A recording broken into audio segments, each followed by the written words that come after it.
Hello दोस्तों, आप सभी का ऑल अबाउट सोशियस में स्वागत है। और ये समाजशास्त्र की कॉम्पिटिटिव सीरीज़ है। आज हम लोग इस सीरीज़ में डी.एन. धनागरे के बारे में चर्चा करने वाले हैं। आज का जो लेक्चर है वो एक डिमांडिंग लेक्चर है। आप लोगों में से कुछ साथियों ने ये रिक्वेस्ट किया था कि मैम प्लीज़ डी.एन. धनागरे जी के बारे में आप एक लेक्चर बना दीजिए। तो आज हम लोग डी.एन. धनागरे जी के बारे में डिटेल में चर्चा करने वाले हैं। हालांकि ऑनलाइन बोलें या फिर बुक्स में बहुत ज़्यादा कंटेंट इनके बारे में अवेलेबल नहीं है, लेकिन मुझे जितना पॉसिबल हो पाया मैंने जो कंटेंट हैं वो कलेक्ट किए हैं और कोशिश करूँगी कि आप लोगों को maximum exam point of view से हेल्प हो। तो चलिए हम लोग प्रारंभ करते हैं। यहाँ पे आप लोग इमेज देख सकते हैं डी.एन. धनागरे जी का। इनका जन्म जो है वो 11 जून 1936 को वाशिम, महाराष्ट्र, भारत में हुआ था। इनकी मृत्यु जो है वो हृदय गति रुक जाने के कारण 7 मार्च 2017 में 80 वर्ष की आयु में पुणे, महाराष्ट्र, भारत में हुआ था।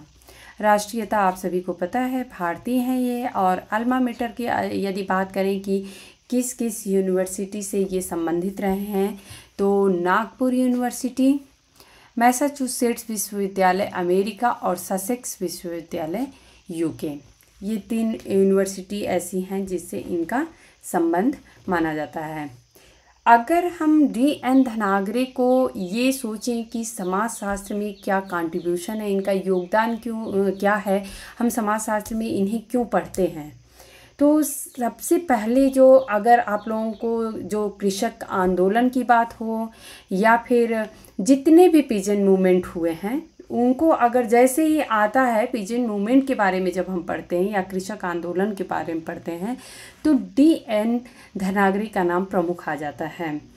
अगर मार्क्सवादी परिप्रेक्ष्य की बात करें, भारतीय कोई ऐसा विचारक जो कि मार्क्सवादी परिप्रेक्ष्य को रखता है, तो इसमें सबसे पहला जो नाम आता है वो आता है ए.आर. देसाई का। ए.आर. देसाई का। दूसरा नाम जो आता है वो आता है डी.एन. धनागरे का। तो यहाँ पे ये भी क्लियर हो गया कि ये एक मार्क्सवादी परिप्रेक्ष्य से जुड़े हुए विचारक हैं। यहाँ पे एक प्रश्न ये भी उठता है कि पीजेंट जो होते हैं, जैसे कि जब हम कृषक आंदोलन की बात करते हैं तो कृषक के लिए यहाँ पे अक्सर करके पीजेंट का वर्ड यूज़ किया जाता है इंग्लिश में, ना कि फार्मर का। तो पीजेंट और फार्मर जो किसान या कृषक हैं, तो पीजेंट और फार्मर में बेसिक डिफरेंस क्या है इसको हम लोग थोड़ा समझेंगे। जो पीजेंट होते हैं उनका अगर हम स्टेटस बताएं समाज में तो एक लो स्टेटस होता है, या ये कह सकते हैं कि जो लोग दूसरे की ज़मीनों पे काम करते हैं, वो भी कृषि का ही काम करते हैं लेकिन दूसरे की ज़मीनों पे काम करते हैं, वो और अक्सर करके गरीब किसान होते हैं, तो उनको जो है पीजेंट कहते हैं। फार्मर जो होते हैं वो अपनी ही खुद की ज़मीन पे, अपने लैंड पे और वो खेती करते हैं। तो ये बेसिक डिफरेंस है जो कि पीजेंट और फार्मर में है। अगला प्रश्न ये उठता है कि डी.एन. धनागरे का पर्सपेक्टिव क्या था, परिप्रेक्ष्य था क्या था। तो सबसे पहला तो मैं बता ही चुकी हूँ कि इनका मार्क्सवादी परिप्रेक्ष्य रहा है। आप लोग नोट करते जाइएगा, हम लोग कुछ कुछ पॉइंट्स को यहाँ पे देखते जाएंगे। तो पहला है इनका, अगर परिप्रेक्ष्य की बात करें, 1 मिनट, अगर इनके परिप्रेक्ष्य की बात करें तो पहला जो है वो है मार्क्सवादी परिप्रेक्ष्य। तो सबसे पहले आप लोगों को क्लियर हो चुका है कि ये मार्क्सवादी परिप्रेक्ष्य। अच्छा, मार्क्सवादी परिप्रेक्ष्य इनके परिप्रेक्ष्य को क्यों कहते हैं, क्योंकि जिस प्रकार से कार्ल मार्क्स ने वर्ग पे आधारित संरचित समाज की व्याख्या की है, उसी प्रकार से जब ये कृषक आंदोलनों का अध्ययन कर रहे हैं तो उस समय ये देखते हैं कि उनको वर्गों के रूप में विभाजित करके और तब इन्होंने समझा था। तो पहला जो परिप्रेक्ष्य है वो मार्क्सवादी परिप्रेक्ष्य है। इनका ऐसा मानना है कि कुछ ऐसे जैसे कि जमींदार हैं, हालांकि वो भी खेतों से कहें या लैंड से ही कहें, लैंडलॉर्ड होते हैं, तो चूँकि वो भी भूमि से ही जुड़े हुए हैं, ज़मीन से जुड़े हुए हैं, लैंड से जुड़े हुए हैं, लेकिन वो लोग अपनी सामाजिक परिस्थिति काफ़ी उच्च रखते हैं समाज में। वहीं पे जो उन्हीं से जुड़े हुए लोग होते हैं, कृषक मजदूर होते हैं, उनकी जो सामाजिक परिस्थिति होती है काफ़ी लो होती है। और इस प्रकार से इनकी ये मान्यता है कि जो अमीर, जो जैसे कि जमींदार भूमिहार लोग होते हैं, वो और अमीर होते जाते हैं, क्योंकि वो जो भी हमारे देश में विभिन्न कंपनियां हैं, या फिर ये कहें कि जितनी इंडस्ट्रीज़ हैं, या फिर जो शहरीकरण हमें देखने को मिल रहा है, औद्योगिकरण मिल रहा है, आधुनिकीकरण देखने को मिल रहा है, उससे वो डायरेक्टली जुड़े हुए हैं। ये भी कहते हैं, जैसे कि अभी हम लोग बहुत एक कॉमन बोलचाल की भाषा में कहते हैं कि अगर खेतों का लाभ उठाना है, या खेतों में जो एक कृषि का जो एक व्यवसाय है वो उन्हीं के लिए ज़्यादा लाभप्रद है, जो कि जिनके पास काफ़ी ज़मीनें हैं या बड़े लोग जो हैं। तो यहाँ पे ये देखने को उनको मिला कि जो उच्च जातियाँ थी, जिनके पास बहुत ज़्यादा लैंड्स था या फिर ज़मीनें थीं, तो उनको ज़्यादा फ़ायदा हुआ और वो अमीर और होते चले गए। लेकिन जो वहीं पे गरीब मज़दूर थे या कृषक थे, वो लोग और ज़्यादा गरीब होते चले गए, क्योंकि उनको उतना फ़ायदा नहीं है। जितना वो मेहनत करते हैं उतना सिर्फ उनका शायद निकल जाए तो ही बहुत होता है। तो इस प्रकार से इन्होंने एक वर्ग के रूप में इसको देख के समझने का कोशिश किया था। तो इसलिए इनका जो परिप्रेक्ष्य है उसमें पहला जो आता है वो होता है मार्क्सवादी परिप्रेक्ष्य। दूसरा जो है वो है तुलनात्मक परिप्रेक्ष्य। तुलनात्मक परिप्रेक्ष्य। अब तुलनात्मक परिप्रेक्ष्य कैसे है, तो जैसा कि आप सभी को ये पता है कि जब हम अगर कई सारे आंदोलनों की बात कर रहे हैं, यहाँ पे D.N. धनागरे ने एक बहुत ही स्टार्टिंग से, जब से कृषक आंदोलन लगभग शुरू हुए थे, उसको इन्होंने बहुत ही अच्छे से डीपली स्टडी किया था। तो विभिन्न टाइमलाइन में इन्होंने अलग अलग समय पे अलग अलग स्थिति में किस प्रकार से जो आंदोलन हुए थे उसको काफ़ी डीपली इन्होंने स्टडी किया था। तो इसलिए इनके परिप्रेक्ष्य को तुलनात्मक परिप्रेक्ष्य भी कहा जाता है। तुलनात्मक परिप्रेक्ष्य में एक नाम और आता है, वो आता है आंद्रे बेते का। तो ये भी आप लोग याद रखिएगा, आंद्रे बेते का भी तुलनात्मक परिप्रेक्ष्य में नाम आता है। तीसरा परिप्रेक्ष्य अगर इनका देखें तो वो है ऐतिहासिक परिप्रेक्ष्य। ऐतिहासिक परिप्रेक्ष्य। अब ऐतिहासिक परिप्रेक्ष्य कैसे होता है, क्योंकि ऐतिहासिक परिप्रेक्ष्य इसलिए है जब ये स्टार्टिंग से जो किसान आंदोलन हुए हैं, या जब ये अपनी अध्ययन करते हैं, इनकी पहली बुक जो है पीजेंट मूवमेंट इन इंडिया, जो कि 1920 से 50 की टाइमलाइन का है। तो वहाँ पे आप लोग उस बुक के टाइमलाइन से ही समझ में आ जाएगा कि जब हम 1920 से 1950 तक की स्टडी जब कर रहे हैं, तो इसका अर्थ ये है कि इन्होंने अलग अलग टाइमलाइन में, अलग अलग समय काल में इन्होंने किस तरीके से जो किसान विद्रोह किए थे उसका इन्होंने अध्ययन किया है। तो इस प्रकार से ये ऐतिहासिक होता है।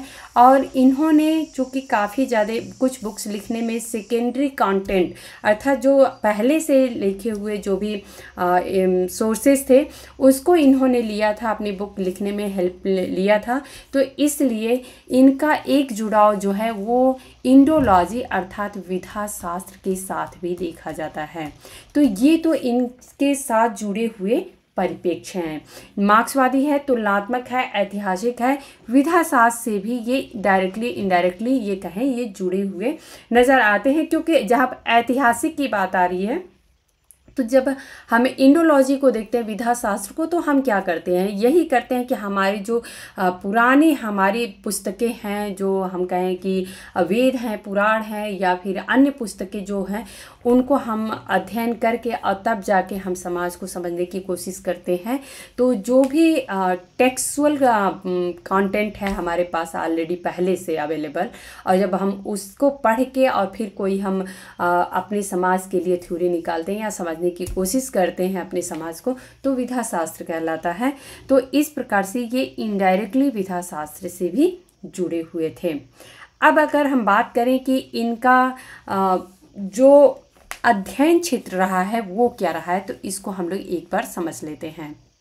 यहाँ पे थोड़ा सा हम लोग देख लेंगे इनका अध्ययन क्षेत्र। ओके, पहला 1 मिनट मैं नोट करती जा रही हूँ, आप लोग भी ध्यान दीजिएगा। अध्ययन क्षेत्र, अध्ययन क्षेत्र इनका सबसे पहला जो आता है वो आप सभी को पता है कि जो कृषक आंदोलन रहे हैं, इन्हीं से क्वेश्चन पूछ दिया जाता है, इसलिए आप लोग विशेष करके ध्यान रखिएगा। तो जो किसान आंदोलन रहे हैं, या जो भी पीजेंट मूवमेंट बोलें या फिर फार्मर मूवमेंट बोलें, उस पे इनका काफ़ी मेन जो अध्ययन क्षेत्र हम बोलेंगे वो यही रहा है। दूसरा इनका वैश्वीकरण अर्थात ग्लोबलाइजेशन, वैश्वीकरण बनाम समाज रहा है। तो वैश्वीकरण को समझना और उसके परिप्रेक्ष्य में हम समाज को समझ रहे हैं, तो ये इनका दूसरा फील्ड रहा है। अगर तीसरे की बात करें तो ये लोकतंत्र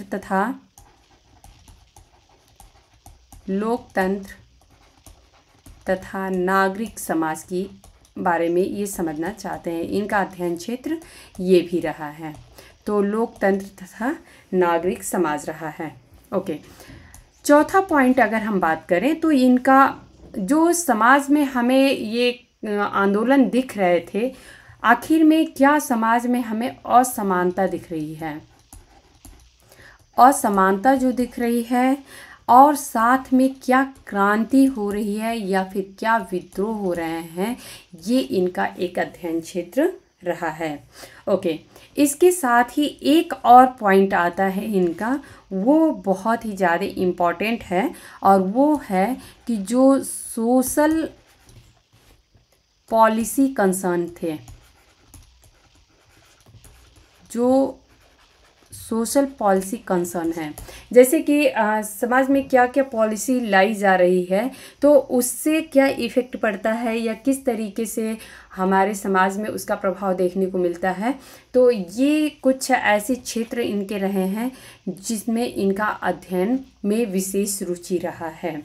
ओके, तो ये तो हो गया पर्सपेक्टिव की बात, और ये हो गया कृषक अध्ययन क्षेत्र की इनके। अब हम लोग इनके बारे में थोड़ा सा और समझ लेते हैं कि आखिर में ये इन्होंने पर्सनल जो थोड़ा डिटेल बोल सकते हैं कि इनका जो कैरियर रहा है वो किस तरीके का रहा है। तो यहाँ पे हम लोग देख सकते हैं प्रोफेसर D.N. धनागरे, इनका पूरा नाम दत्तात्रेय नारायण धनागरे है। 11 जून 1936 से 7 मार्च 2017 एक भारतीय समाजशास्त्री थे और किसान आंदोलनों और ग्रामीण समाजशास्त्र में विशेषज्ञ थे। यहाँ पे एक पॉइंट और आप लोगों को यहाँ पे निकल के आता है, समझना पड़ेगा कि ये रूरल सोशियोलॉजी से संबंधित है। तो अगर ये बात आ जाए कि रूरल सोशियोलॉजी से कौन थिंकर संबंधित हैं, और अगर D.N. धनागरे का नाम आता है, तो आप लोगों को ये करेक्ट आंसर होगा। किसान आंदोलन और जो रूरल सोशियोलॉजी है इससे ये संबंधित रहे हैं। इनकी शिक्षा कहाँ से हुई है, तो धनागरे ने नागपुर विश्वविद्यालय से अपनी मास्टर डिग्री और ब्रिटेन के ससेक्स विश्वविद्यालय से D.Phil की उपाधि प्राप्त की है। करियर की यदि बात करें तो वह कोल्हापुर में शिवाजी विश्वविद्यालय के कुलपति थे। आगरा विश्वविद्यालय, भारतीय प्रौद्योगिकी संस्थान कानपुर, पुणे विश्वविद्यालय में पढ़ाने के अलावा धनागरे इंडियन सोशियोलॉजिकल सोसाइटी के अध्यक्ष रहे हैं। वह भारतीय लोक प्रशासन संस्थान, मराठी समाजशास्त्र परिषद, पीपुल्स के आजीवन सदस्य थे। सिविल लिबर्टी संघ, Indian association of social sciences और इंटरनेशनल सोशियोलॉजिकल एसोसिएशन के सदस्य थे। वह भारतीय सामाजिक विज्ञान अनुसंधान परिषद नई दिल्ली के सदस्य थे। यहाँ पे एक पॉइंट जो है, ये फॉन्ट काफ़ी छोटा हो गया है बट मैं बता देती हूँ। 2012 से 2014 के दौरान Dhanagare Indian Institute of Advanced Studies Rashtrapati Niwas Shimla के नेशनल फेलो भी थे।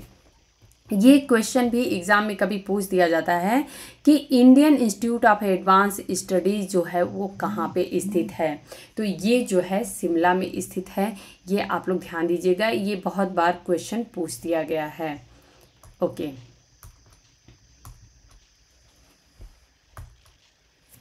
धनागरे को 2011 Indian sociological society life time achievement award मिला था।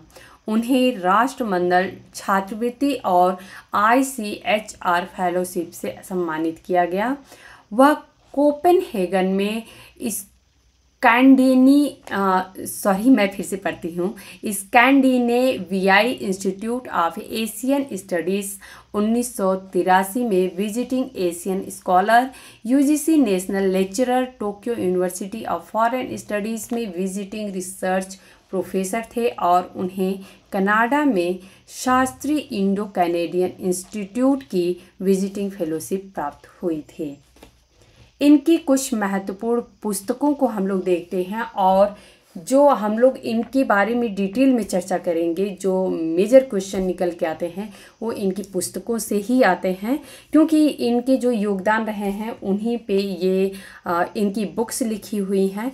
तो हम लोग उसको डिटेल में चर्चा करेंगे, लेकिन सबसे पहले हम लोग इनकी बुक्स को देख लेते हैं कि इनकी बुक लिस्ट में कौन कौन सी बुक्स जो हैं वो हैं। और ये जितनी बुक्स मैंने यहाँ पे लिखी है वो बहुत ही ज़्यादा इम्पॉर्टेंट है, इसलिए हर बुक्स का नाम आप लोगों को पता होना चाहिए।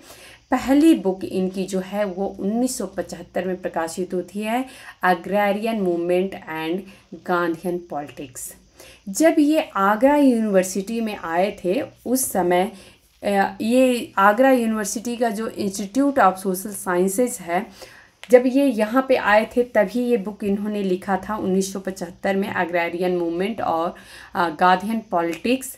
और ऐसा कहा जाता है कि जब ये आगरा यूनिवर्सिटी में आए थे, या ये कहें कि institute of social sciences Agra में जब ये आए थे, उस समय ये SC दुबे के स्टूडेंट अटल योगेश, आप लोगों को नाम पता होगा, बहुत बार अब एग्ज़ाम में भी पूछ दिया जाता है। ये जो नाम है, चूँकि हम लोग पता नहीं है, बहुत ऐसे थिंकर्स हैं या समाजशास्त्री हैं हमारे भारत में जिनका नाम हमें नहीं पता है। जब वो किसी एग्ज़ाम में पूछ दिए जाते हैं तब ये नाम हम लोगों के सामने आते हैं। तो यहाँ पे अटल योगेश नहीं, योगेश अटल हैं। आप लोग इसको ध्यान रखिएगा। एक मिनट, मैं इसको करेक्ट कर देती हूँ। योगेश अटल ये SC दुबे के स्टूडेंट रहे हैं, और SC दुबे को भी आप सभी को पता है कि रूरल सोशियोलॉजी से या ग्रामीण समाजशास्त्र से जुड़े हुए रहे हैं। तो इन जब आए थे यहाँ पे आगरा में DN धनागरे जी, तब जाके उन्होंने इनके बारे में जाना था। और जो योगेंद्र सिंह का नाम हम लोग सुनते हैं, योगेंद्र सिंह के बारे में इन्होंने जाना था कि हाँ ये भी एक विचारक हैं। तो इस तरीके से ऐसा कहा जाता है।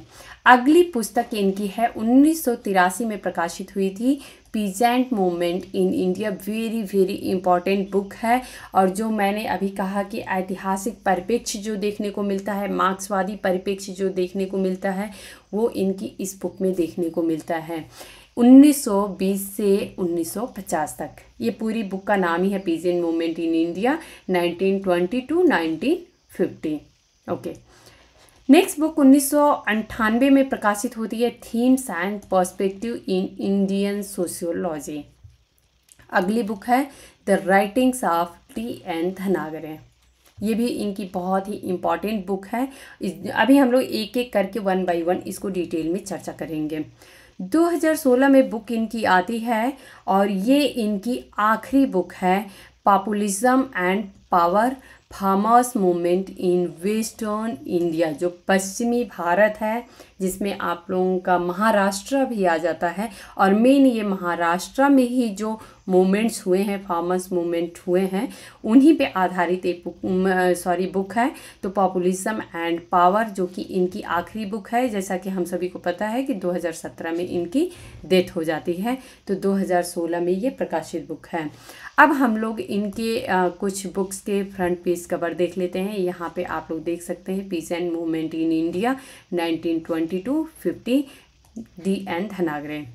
आखिरी बुक इनकी populism and power, farmers movement in western India 1980 to 2014। तो यहाँ पे भी आप लोगों को एक टाइमलाइन देखने को मिल रहा है कि 1980 से लेके और 2014 तक में कितने जो वेस्टर्न इंडिया यानी कि जो पश्चिमी भारत का जो बेल्ट है, अगर हम भारत के हम पश्चिमी बेल्ट की बात करें, जो हमारा यहाँ से अगर हम मान लेते हैं कि आप लोग यदि भारत का नक्शा ऐसे बनाइए, तो जो ये आप लोगों को गुजरात है, ये महाराष्ट्र है, ये बेल्ट जो देखने को मिलता है, तो ये पश्चिमी भारत के बेल्ट में ये फार्मर्स मूवमेंट जितने हुए थे उसके बारे में ये पुस्तक है, और ये पुस्तक का नाम है पॉपुलिज्म एंड पावर।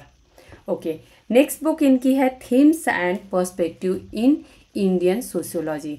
तो ये एक बुक और आप लोगों को यहाँ पे मैं दिखा देती हूँ। इनकी बुक रहती है agrarian movement and Gandhian politics. ये आप सभी को पता है कि ये पहली इनकी बुक रही है, agrarian movement and Gandhian politics. अच्छा, अगर इनकी बात करें तो ये अध्यापन का इनका जो टाइम लाइन रहा है, तो ये 1959 से पढ़ाना शुरू किए थे और मृत्यु पर्यंत ये इसी फील्ड से जुड़े रहे। तो ये बुक आखिर में जो है, इसके बारे में हम लोग थोड़ा सा डिटेल में समझेंगे। सबसे पहले कि ये बुक जो है वो 1975 में प्रकाशित हुई थी। ये D.N. धनागरे की प्रथम पुस्तक है। ये पुस्तक जो लिखे थे इन्होंने, ऑलरेडी हम लोग डिस्कस किए हैं, यहाँ पे आप लोग देख भी सकते हैं। Institute of social sciences Agra university में ये रह के इन्होंने इस बुक को लिखा था। इस बुक से ये पता चलता है कि इन्होंने जो भी सामाजिक आंदोलन थे उस पे आधारित ये बुक रही है। दूसरा, इस बुक में जो ग्रामीण समाजशास्त्र है, यहाँ पे मैं दोनों पॉइंट लिखती हूँ, आप लोग इसको ज़रूर ध्यान रखिएगा क्योंकि एग्ज़ाम में पूछ देता है। तो सामाजिक जो आंदोलन हमें दिखते हैं उस पे आधारित ये बुक है, और दूसरा जो है ग्रामीण समाजशास्त्र पे आधारित बुक है। एक मिनट,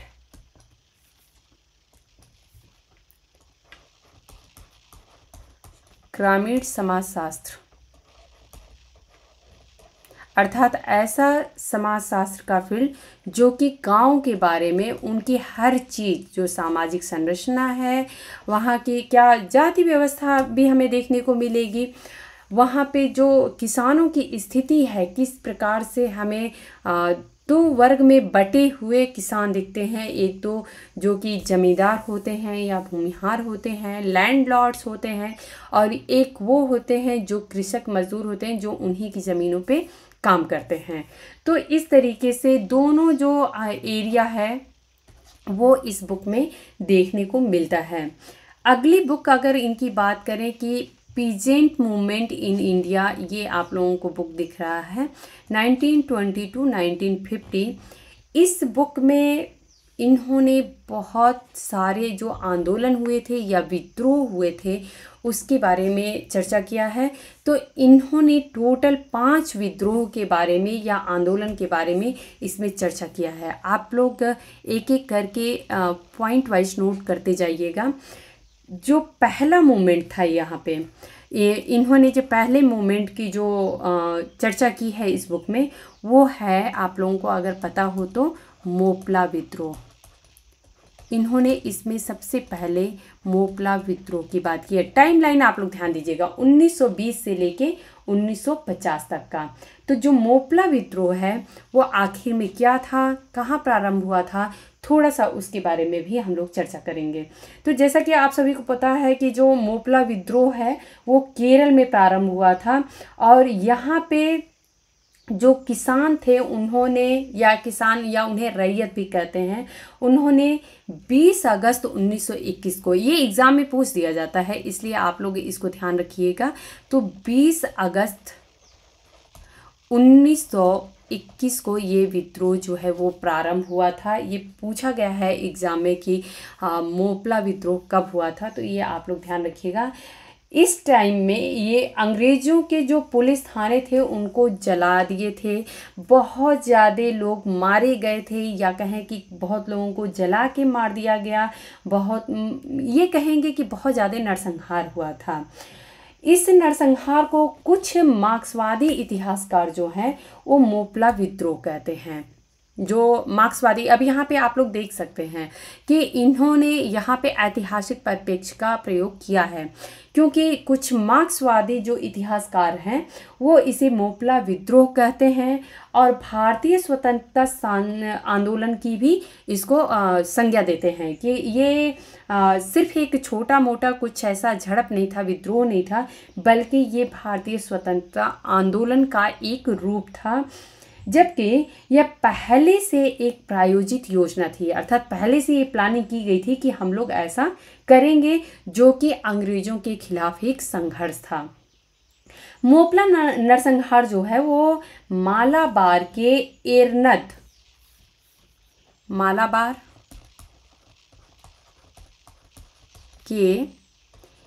एरनद, ये आप लोग नोट करते जाइएगा, क्योंकि मैं जब नेक्स्ट विद्रोह की बात करूंगी तो फिर मैं इसको इरेज कर दूंगी, इसलिए आप लोग ध्यान रखिएगा। मालाबार के एरनद और वल्लुवानद तालुका, वल्लुवानद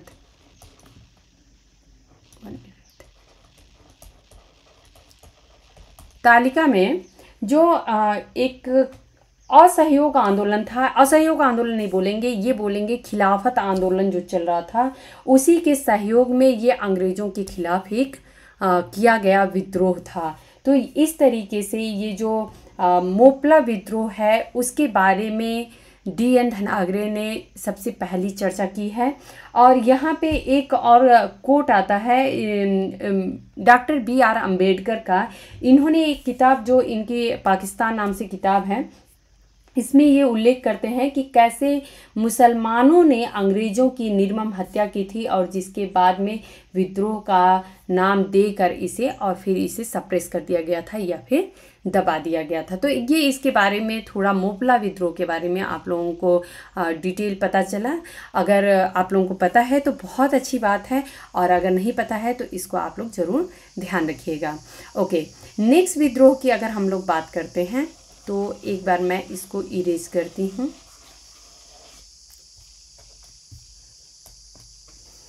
नेक्स्ट विद्रोह जो होता है वो होता है वारदौली सत्याग्रह का। इसके बारे में इन्होंने चर्चा किया है।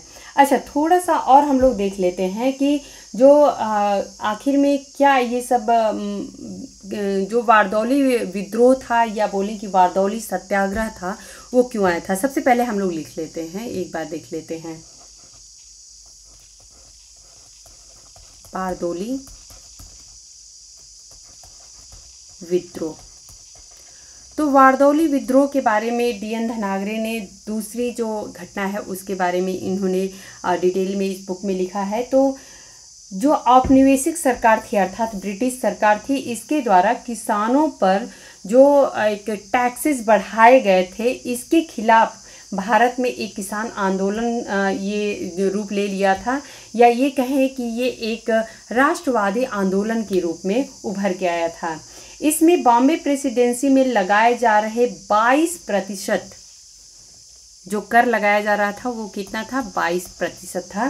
तो 22% जो कर था उसकी वृद्धि को रद्द करने की मांग की गई थी। ये था कि 22% जो कर है उसकी वृद्धि कर दी जाएगी, तो इसको रद्द करने की मांग की जा रही थी। और इसके कारण यह आंदोलन जो है वो 12 जून 1928 में प्रारंभ हो गया। तो ये था बारदौली विद्रोह या फिर ये कहें बारदौली सत्याग्रह। ओके, बारदौली सत्याग्रह जो है इसको मुख्य रूप से 1928 में सरदार वल्लभ भाई पटेल, चूँकि कांग्रेस उस समय मुख्य रूप से काफ़ी अगुवाई करती थी इस टाइप के जो भी मूवमेंट होते थे, या ये था कि हमें किसानों की बात को समझना है, उनकी पीड़ा को समझना है, उनके साथ रहना है। और एक कांग्रेस ही जो थी वो मुख्य धारा में थी। तो इसमें सरदार वल्लभ भाई पटेल जो हैं वो काफ़ी ज़्यादा इसका ये कहें कि नेतृत्व के थे, ये नहीं कह सकते हैं कि काफ़ी ज़्यादा इन्होंने इसके साथ खड़े थे या अगुवाई किए थे। ये कह सकते हैं कि इसकी अगुवाई या फिर नेतृत्व का काम सरदार वल्लभ भाई पटेल ने किया था। और ये जो है वो गुजरात के बारडोली में किसानों का समर्थन करने के लिए एक कृषि आंदोलन था। ये जो बारदौली विद्रोह है ये एक कृषि आंदोलन था। तो ये आप लोग ध्यान रखिएगा, ये भी एग्ज़ाम पॉइंट ऑफ व्यू से बहुत ज़्यादा इम्पॉर्टेंट है, क्योंकि अगर ऐसा बारदौली विद्रोह की बात करते हैं या बारदौली सत्याग्रह की अगर हमें नहीं पता हो तो हम सोचेंगे कि अंग्रेज़ों के खिलाफ कुछ विद्रोह रहा होगा, लेकिन ये सच में देखा जाए तो एक कृषि आंदोलन था। और ये एक ऐसा आंदोलन था जो अंग्रेज़ों ने 22% कर वृद्धि करने की घोषणा की थी, उसी के विद्रोह में कि नहीं इसको हटाया जाए, ये कृषि आंदोलन किया गया था। तो इसके बारे में भी इन्होंने इसमें चर्चा की है।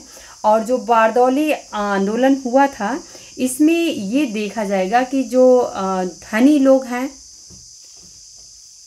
जो हमें अगर मान लीजिए कि कृषि आंदोलन की बात करते हैं तो हमें कुछ वर्ग अलग से दिखता है। तो यहाँ पे जो धनी वर्ग है और मध्यम वर्ग जो था वो इससे जुड़ा हुआ देखने को मिल रहा था।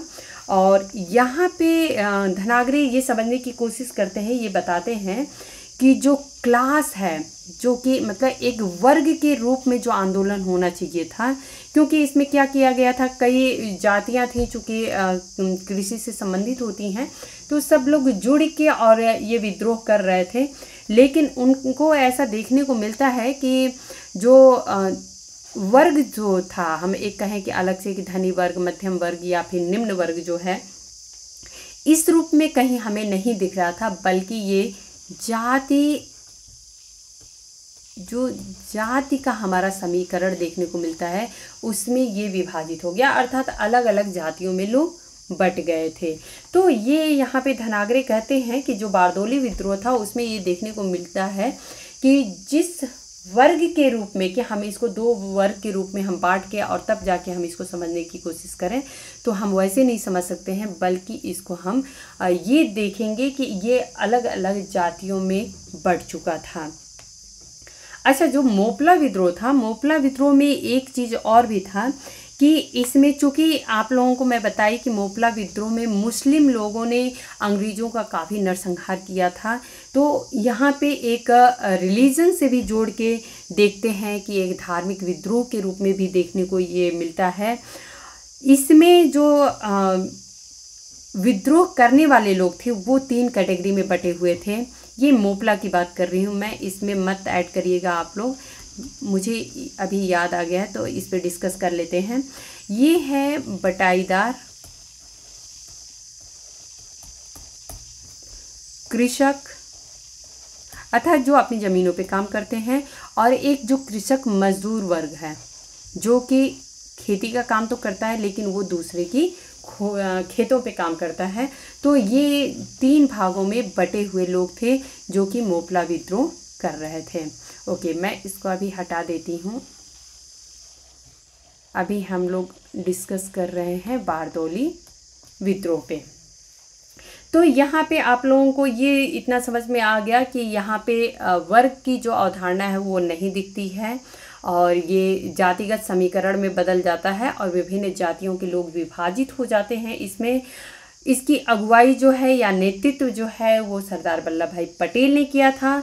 और अगर हम ये देखें तो ये कह सकते हैं कि गांधी चूँकि उस समय मुख्य धारा में थे, आप सभी को पता ही है, तो गांधी का नाम भी इससे जोड़ के हम देखते हैं और कांग्रेस से तो जोड़ के देखते ही हैं। तो ये इसके कुछ फैक्ट्स थे।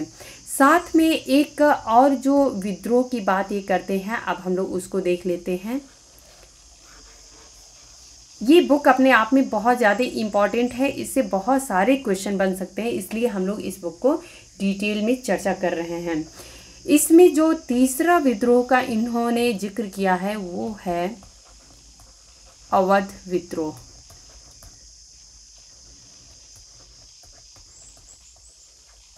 अवध विद्रोह, अब अवध विद्रोह क्या है? इसको एक क्षेत्रीय विद्रोह भी कहते हैं, क्योंकि ये सिर्फ चूँकि ये अवध के एरिया में हुआ था तो इसलिए इसको क्षेत्रीय विद्रोह भी कहते हैं। अब इसको अगर हम बात करें अवध विद्रोह का, तो इसका जो सूत्रपात है या प्रारंभ है वो लखनऊ से हुआ था और जिसका नेतृत्व कौन कर सकता है ये आप सभी को पता होगा। अगर आप लोग जो स्वतंत्रता आंदोलन के समय का जो हिस्ट्री है उसमें हम लोग जब पढ़ते हैं तो अवध का नाम आते ही एक नाम हमारे जहन में आता है, वो आता है बेगम हजरत महल का। तो इसका नेतृत्व जो है अवध विद्रोह का वो बेगम हजरत महल ने किया था और बेगम ने 4 जून 1857, अगर बेगम की बात करें तो ये 4 जून 1857 को अपने अल्पवयस्क पुत्र जो था विरजिस कादर को अवध का नवाब घोषित करके और अंग्रेज़ों के विरुद्ध संघर्ष प्रारंभ कर दी थी। तो इनके जो ये बोल सकते हैं कि अभी वो उस उम्र के नहीं हुए थे कि जब उनको नवाब बनाया जा सके, लेकिन उन्होंने विरजिस कादर को बना के और फिर ये जो अंग्रेज़ों के खिलाफ संघर्ष था या स्वतंत्रता आंदोलन था उसमें ये शामिल हो गई थी। तो अवध के जमींदारों, किसानों तथा सैनिकों ने बेगम की मदद की थी। अब यहाँ पे अवध विद्रोह में हम ये कह सकते हैं कि जो एक राजनीतिक चेतना है, कुछ पॉइंट्स जो है वो आप लोगों को ध्यान रखना है। राजनीतिक चेतना देखने को मिली, क्योंकि आप यहाँ पे बेगम हजरत महल का नाम सुन रहे हैं और उस समय ये सारी की सारी जो उथल पुथल था वो राजनीतिक ही था। तो यहाँ पे हमें एक राजनीतिक चेतना देखने को मिलती है अवध विद्रोह में।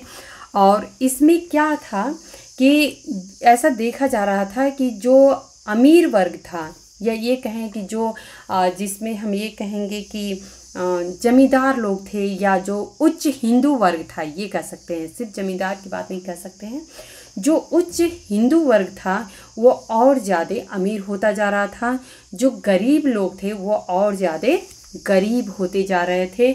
और इसके कारण एक सापेक्षिक वंचना की अगर अवधारणा आप लोगों को मर्टन की पता ही है, तो मर्टन की जो सापेक्षिक वंचना की अवधारणा है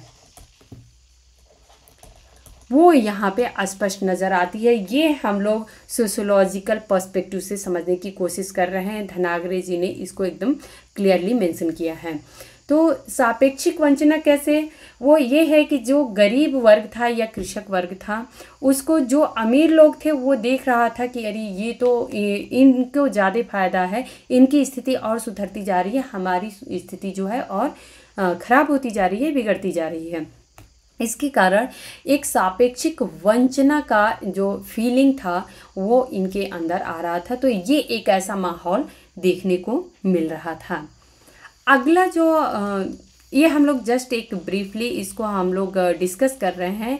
अगर आप लोगों को डिटेल में समझना है तो आप लोग चाहिए तो ये बुक भी ले सकते हैं या फिर और भी जैसे कि जो घटनाएं हुई हैं उसको डिटेल में आप लोग समझ सकते हैं।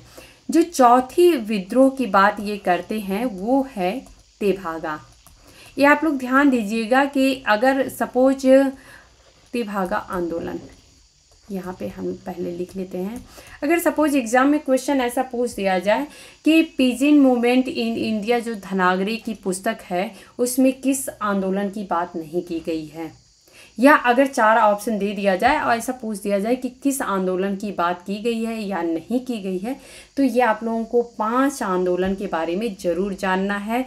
जैसे कि पहला जो था वो मोपला विद्रोह था, दूसरा जो था बारदौली विद्रोह था, तीसरा जो था वो अवध विद्रोह था, चौथा तेभागा आंदोलन है।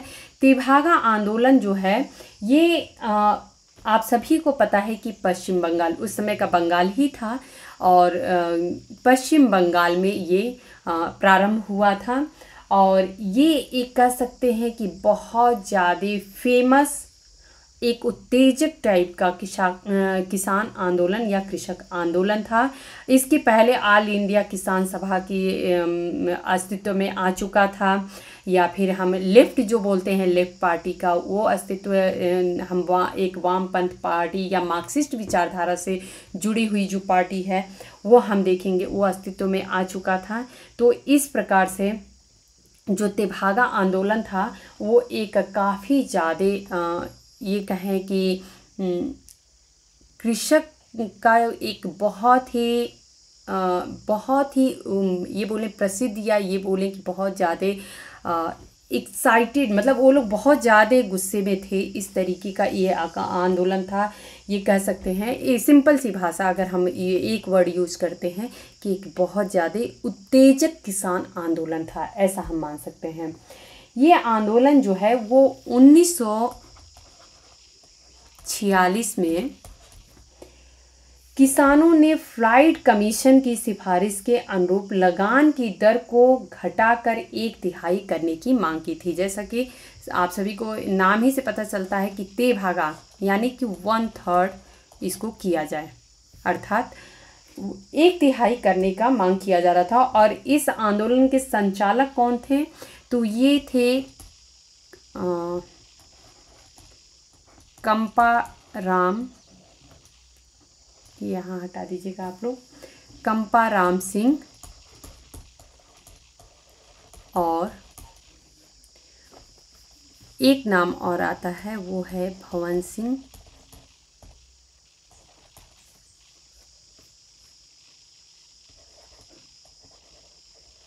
चड्ढा का। तो ये 2 लोग जो थे वो तेभागा आंदोलन का नेतृत्व किए थे। और यहाँ पे तेभागा आंदोलन से संबंधित अगर और कुछ फैक्ट्स है सोशियोलॉजिकल पर्सपेक्टिव में देखें तो वो ये है कि यहाँ पे जो 2 कैटेगरी में बटे हुए हमें वर्ग दिख रहे थे, वो उसमें थे उच्च हिंदू वर्ग। एक तो थे उच्च हिंदू वर्ग जिनको बहुत ज़्यादा फर्क नहीं पड़ता है, क्योंकि उनके पास उतनी ज़्यादा ज़मीनें थीं, और चूँकि जो गवर्नमेंट होती है वो भी उन्हीं का साथ देती है। तो इस तरीके का उच्च हिंदू वर्ग एक हमें देखने को मिल रहा था। और दूसरा जो वर्ग हमको इसके अपोनेंट में या अपोजिट में देखने को विपरीत मिल रहा था, उसमें 3 लोग शामिल थे। पहला मुस्लिम, दूसरे हरिजन लोग, 1 मिनट,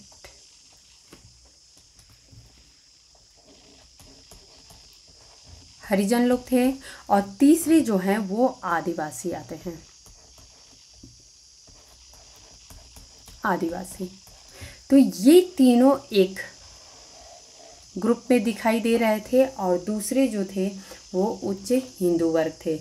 तो 2 भागों में विभाजित ये आंदोलन का स्वरूप देखने को मिल रहा था। तो ये था तेभागा आंदोलन। अगला आंदोलन और इस बुक का आखिरी जो आंदोलन है जिसके बारे में इन्होंने चर्चा किया है वो है तेलंगाना आंदोलन। इसके बारे में भी हम लोग थोड़ा सा इनके पर्सपेक्टिव से देख लेते हैं कि धनागरे ने क्या कहा है। ओके, तो नेक्स्ट और आखिरी आंदोलन जो इसमें डिस्कस किया गया है वो है तेलंगाना आंदोलन। और ये आप सभी को पता है कि जो तेलंगाना आंदोलन है वो आंध्र प्रदेश में प्रारंभ हुआ था। तेलंगाना आंदोलन भारत के आंध्र प्रदेश के तत्कालीन राज्य अभी का जो तेलंगाना राज्य है अभी बन चुका है, इससे जुड़ा हुआ है, ये हम सभी को पता है। 1956 में यहाँ पे एक चीज़ आप लोगों को सन अगर देखिए तो याद ये समझ में आ रहा होगा कि ये जो है ये भारत के स्वतंत्र होने के बाद का आंदोलन है, तेलंगाना आंदोलन। तो 1956 में उस समय के तत्कालीन हैदराबाद राज्य के जो तेलुगु भाषी क्षेत्र थे, जिसके कारण मुल्की आंदोलन हुआ था, इसको नए राज्य द्वारा आंध्र प्रदेश में मिला दिया गया था। तेलंगाना किसान आंदोलन जो है वो 1946 में किया गया एक किसान आंदोलन था। ओके, ये जो घटना है ये बाद की है, स्वतंत्रता के बाद की है। ये थोड़ा सा मिस्टेक हो गया, कन्फ्यूजन चूँकि हो गया है ईयर्स में। आंदोलन जो है वो 1946 का है, यानी ये भी स्वतंत्रता के पहले का ही आंदोलन है।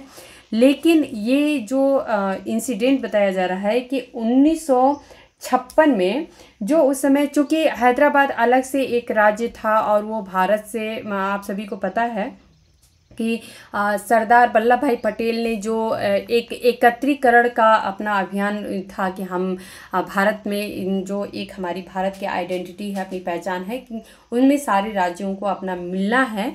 तो इस तरीके से तेलंगाना जो राज्य है, या ये कहें उस समय का आंध्र प्रदेश राज्य जो था वो भारत में मिला था, तो उसके लिए भी बहुत सारी प्रॉब्लम हुई थी और सरदार वल्लभ भाई पटेल ने इसमें काफ़ी ज़्यादा योगदान दिया है। जो भारत का एकीकरण का, यूनिफिकेशन का जो कॉन्सेप्ट था उसको लेके ये चले थे। तो ये हम कह सकते हैं कि ये आंदोलन जो हुआ था वो जमींदार और कृषक के बीच में हुआ था। यहाँ पे जो एक 1956 की जो बात की गई है वो ये है कि उस समय का जो हैदराबाद राज्य जो है उसमें एक मुल्की आंदोलन हुआ था, तो इसको 1956 में जोड़ा जाता है, मुल्की आंदोलन। तो ये आप लोग ध्यान रखिएगा। हर क्वेश्चन, हर जो टॉपिक होता है वो कुछ ना कुछ इम्पॉर्टेंट होता ही है, क्योंकि सपोज कुछ ऐसा नाम कभी पूछ दिया जाए तो ये हमें पता होना चाहिए। तो 1956 से जो है वो मुल्की आंदोलन का जुड़ा हुआ है। ओके, तेलंगाना आंदोलन का हम लोग क्लियर कर चुके हैं, 1946 में हुआ था। और ये आंदोलन जो है वो किन के बीच में हुआ था? तो ये आंदोलन जो है वो जमींदार थे और जो कृषक थे उनके कारण हुआ, उनके बीच में हुआ था। और ये कह सकते हैं कि ये जो आंदोलन हुआ था उसमें चूँकि हम देख रहे हैं कि जमींदार और कृषक के बीच में तो जो सामाजिक असमानता है उसके कारण जो कृषक वर्ग था उसमें असंतोष नज़र आता है, और उसके कारण तेलंगाना आंदोलन हुआ था। और इस आंदोलन में चूँकि हम यहाँ पे दो वर्गों में बटे हुए देख रहे हैं, एक जमींदार वर्ग हो गया और दूसरा कृषक वर्ग हो गया, तो ये कह सकते हैं कि जो तेलंगाना आंदोलन था ये एक वर्ग आधारित संरचना पे आधारित था। तो यहाँ पे जो इनकी बुक है पीजेंट मूवमेंट इन इंडिया 1920 से 1950, इसके बीच में आप लोग यहाँ पे देख सकते हैं कि जो 5 मूवमेंट हुए थे या आंदोलन थे उसको इन्होंने काफ़ी डीपली समझा है और उसके बारे में ही इस बुक में लिखा गया है। तो आप लोग इसको ध्यान रखिएगा। नेक्स्ट हम लोग इनकी बुक देख लेते हैं, themes and perspective in Indian sociology. ये बुक जो है वो 1998 में प्रकाशित हुई थी। और थीम्स एंड पर्सपेक्टिव, आखिर में थीम्स और पर्सपेक्टिव इंडियन सोशियोलॉजी में क्या है इसके बारे में DN धनागरे ने लिखा है। तो ये बुक जो है वो इंडियन सोशियोलॉजी के बारे में ही बताती है पूरी तरीके से। अगर हम बात करें DN धनागरे का जो भी अध्ययन रहा है वो भारत की ही परिधि को लेके, भारत में जो क्या सामाजिक असंतोष था, सामाजिक असमानताएं दिख रही थी और उसके कारण किस प्रकार से कुछ जो कॉन्फ्लिक्ट्स होते हैं या ये कहें संघर्ष होते हैं, विद्रोह होते हैं, आंदोलन होते हैं, उनके बारे में ये अध्ययन कर रहे थे। ओके, नेक्स्ट बुक हम लोग देखें अगर इनकी, द राइटिंग ऑफ D.N. धनागरे। ये बुक जो है वो अपने आप में इसलिए इम्पॉर्टेंट हो जाती है एक पॉइंट ऑफ व्यू से कि इसमें जो इन्होंने लिखा है वो उसमें सेकेंडरी डाटा का यूज किया है। तो इस चीज़ को आप लोग ध्यान रखिएगा, इसमें इन्होंने सेकेंडरी डाटा का यूज़ किया गया है, या फिर ये कहें सेकेंडरी सोर्सेज का इन्होंने यूज़ किया, अर्थात अन्य जो किताबें थीं उनसे जो कंटेंट है वो लेके और इन्होंने तब जाके इन्हीं की अपने बहुत सारे इकोनॉमिक एंड पॉलिटिकल वीकली में लेख हैं उसके जो कलेक्शंस हैं। तो द राइटिंग ऑफ D.N. धनागरे में इनके बहुत सारे ऐसे कंटेंट हैं जो जिनके बारे में इसमें लिखा गया है। तो अगर ये कह सकते हैं कि D.N. धनागरे को समझना है तो हम इस बुक को पढ़ सकते हैं, ये एक इम्पॉर्टेंट बुक होती है। और यहाँ पे ये जो पब्लिश हुई थी ये बुक 2014 में पब्लिश हुई थी। ओके, एक बुक और आती है, ये है populism and power, farmer movements in western India 1980 to 2014। Okay, ये बुक जो है ये जो महाराष्ट्र में जितने सामाजिक आंदोलन हो रहे थे, सामाजिक आंदोलन नहीं बोलेंगे, ये कह सकते हैं कि जो कृषक आंदोलन हुए थे, जो भी 1980 से 2014 तक में जो वेस्टर्न इंडिया या अगर मेनली कहें तो महाराष्ट्र में जो कृषक आंदोलन हुए थे, पीजेंट मूवमेंट हुए थे, उन्हीं के बारे में ये पुस्तक है। और ये D.N. धनागरे की अंतिम पुस्तक है, इसके 1 साल बाद इनकी डेथ हो गई थी। तो ये बुक जो है वो 2016 में प्रकाशित हुई है और ये मार्च 2017 में इनका डेथ हो जाता है। तो इस तरीके से कुछ मार्च 2017 में इनका डेथ हो जाता है। ये दोस्तों इनके बारे में जितना मुझे कंटेंट मिला और मुझे जितना समझ में आया मैंने आप लोगों को यहाँ पे डिस्कस किया आप लोगों के साथ में, और उम्मीद है कि आप लोगों के एग्ज़ाम पॉइंट ऑफ व्यू से ज़रूर इन कंटेंट से आप लोगों को हेल्प मिलेगी। और यदि आप लोगों को मेरा पढ़ाने का तरीका पसंद आता है, मेरे कंटेंट पसंद आते हैं, लेक्चर्स पसंद आते हैं, तो आप लोग कमेंट करके हमें ज़रूर बताया करिए, लाइक किया करिए, अपने दोस्तों में शेयर किया करिए। धन्यवाद।